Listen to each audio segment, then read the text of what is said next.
नमस्कार शिक्षक साथियों, एक बार फिर से स्वागत है आपका चैनल चर्चा विद फेम में। साथियों, आज हम बात करने जा रहे हैं वर्तमान में जो एक के बाद एक विभिन्न जनपदों के सभी अध्यापक, प्रधानाध्यापक, शिक्षा मित्र, अनुदेशक, बीईओ सभी का जो वेतन आए दिन रुकता जा रहा है उसके विषय में। आखिर ये वेतन रुक क्यों रहा है, इसका कारण क्या है, इसका समाधान क्या है, आगे किस जनपद का नंबर आएगा, इन सब बातों पे हम इस पे वीडियो में चर्चा करेंगे। तो आइए शुरू करते हैं। जैसा कि आपको पता है शिक्षक साथियों की पिछले दिनों मतलब कल जो है ललितपुर जनपद से शुरुआत हुई थी और ललितपुर में सभी बीईओ,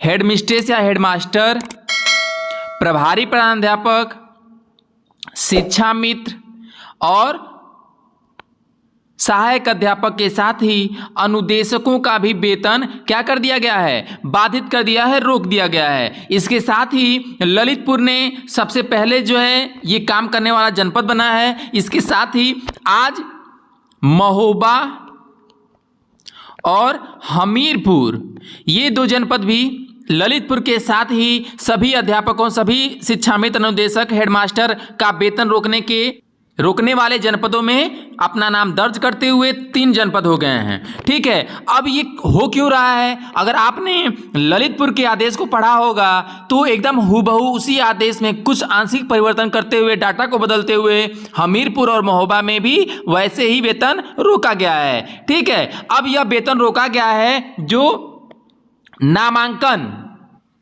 एक नामांकन लक्ष्य निर्धारित किया गया है, उस नामांकन लक्ष्य को प्राप्त करने में असफल मानते हुए वेतन बाधित किया गया है। ठीक है, तो अब आप ये देखिए कि निर्धारित लक्ष्य क्या है और उसमें अध्यापक की क्या भूमिका है। अगर निर्धारित लक्ष्यों की बात करेंगे तो एक विद्यालय के अगर उदाहरण लेते हुए हम बात करें तो एक विद्यालय में कक्षा 1, 2, 3, 4, 5 यानी कि प्राथमिक में 105 नामांकन था और उसका वर्तमान में उसको लक्ष्य दिया गया है 125 का।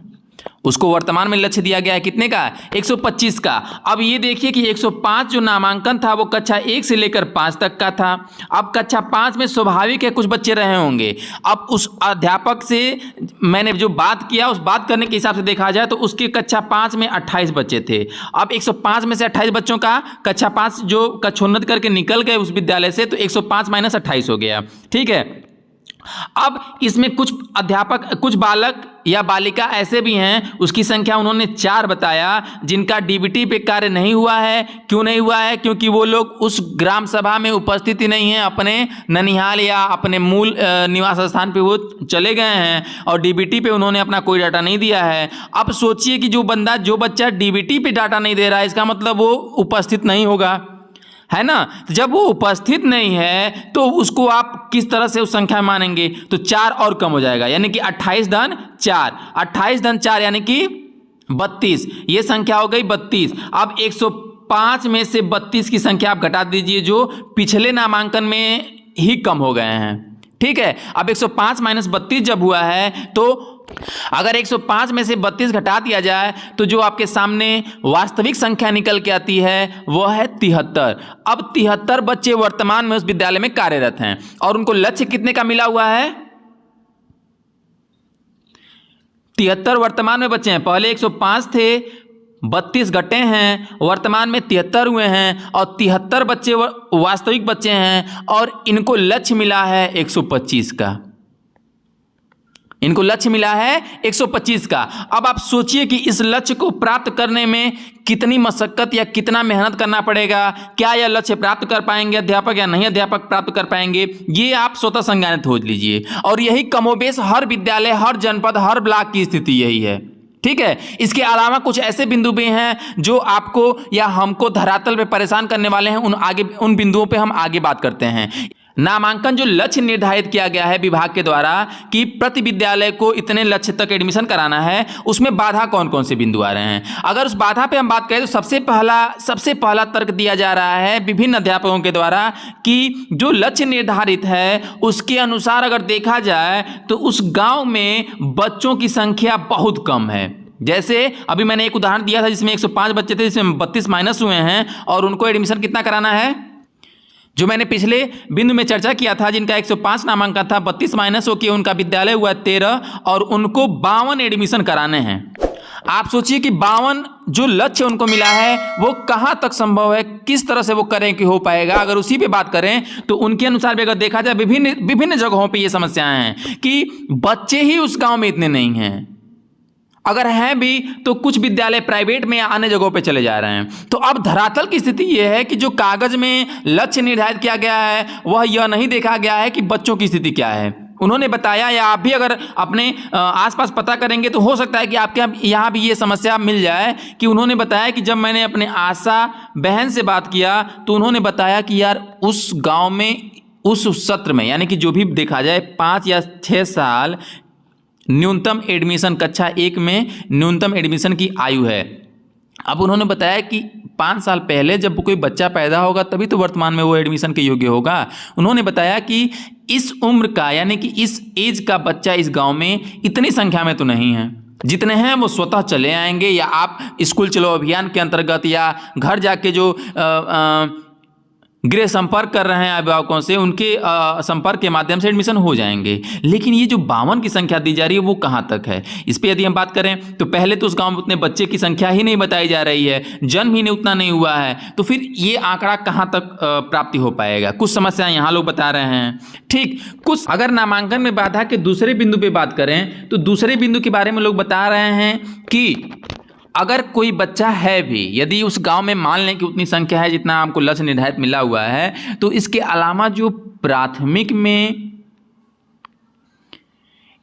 यानी सरकारी स्कूल में जो एडमिशन कराने की अभिभावकों में एक जो उदासीनता है वो भी कहीं न कहीं कारण बन रही है। ऐसा नहीं है कि इसका प्राथमिक में पढ़ाई कम होती है या वहाँ के अध्यापक जो उतना ध्यान नहीं देते हैं, नहीं, ये प्राइवेट में एडमिशन कराना एक तरह से अभिभावकों के स्टेटस को बढ़ाने का एक तरह से संकेत बन चुका है, ऐसा माना जा रहा है। उनके अंदर धारणा बन चुकी है कि यदि प्राइमरी में हमारा बच्चा बढ़ेगा तो वह सरकारी स्कूल है। एक लोगों में एक उनके अनुसार ये माना जाए तो उनको हीन भावना से देखा जाएगा, और वही अगर प्राइवेट में एडमिशन कराएंगे तो उनका स्टेटस जो है बड़ा दिखेगा, और दिखावे के कारण ही वो प्राइवेट में एडमिशन करा रहे हैं। ये इसके कारण भी कहीं ना कहीं प्राथमिक में एडमिशन कराना एक टेढ़ी खीर बन चुकी है। ठीक है, इसके अलावा एक बिंदु और देखा गया है कि जो विभिन्न प्रकार के बच्चे अगर गांव में हैं, अगर हम सारे बच्चों का एडमिशन अपने विद्यालय में करा ही लेते हैं, जो निर्धारित लक्ष्य दिया है उससे हो सकता है कि अधिक भी हो जाए, लेकिन उससे ज़्यादा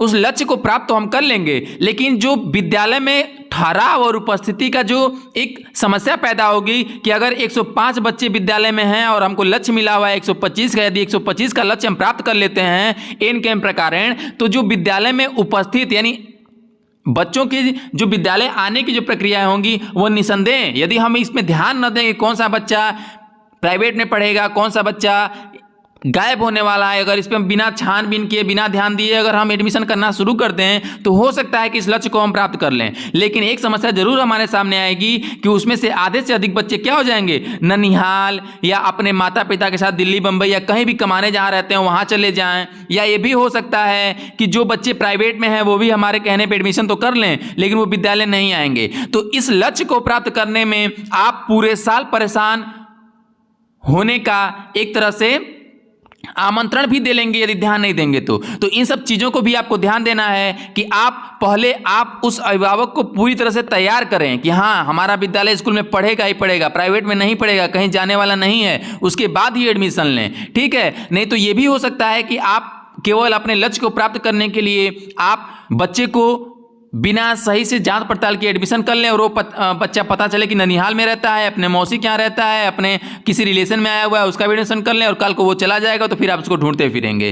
ठीक है, तो ये विभिन्न प्रकार की जो समस्याएं थी इसका ये बाधा बनने में, जो लक्ष्य मिला हुआ है उसको पूरा करने में बाधा बनने वाली समस्याएं थी। इसके अलावा यदि इसके उपचार पे बात करें, इसकी समस्या के समाधान पे बात करें तो सबसे बड़ा बिंदु यही है कि आप अपने ग्राम सभा में किसी अधिकृत व्यक्ति से या आशा बहन से या अन्य से पता करें कि उसमें बच्चों की संख्या कितनी है। बच्चों की संख्या का मतलब ये है कि जो प्राथमिक के योग्य बच्चे हैं उनकी संख्या कितनी है। अगर उस संख्या को आप लिखित रूप से उनसे पता कर लें और उसके बाद यदि भविष्य में आप पे कोई कार्रवाई होती होती है तो इस कार्रवाई को, इस पत्र को जरूर दिखा दें कि देखिए हमारे ग्राम सभा में, क्योंकि आप ओरली बोलेंगे कि मेरे ग्राम सभा में उतने बच्चे ही नहीं हैं तो फिर वो उतना वैध और उतना ध्यान देने वाला नहीं होगा। लेकिन अगर उसके साथ ही आप पहले प्रथम प्रयास मेरा यही होगा, पहले मैं आपसे यही अनुरोध करूंगा कि आप अपने लक्ष्य प्राप्ति के लिए जितना संभव हो सके उतना प्रयास करिए। यदि वास्तव में आपके ग्राम सभा में उतने बच्चे नहीं हैं तो इसके लिए आप अपने सक्षम अधिकारी से बात करें। अगर लिखित में कहीं प्राप्त हो जाता है तो फिर सोने पे सुहागा हो जाएगा कि एक आप अपने पास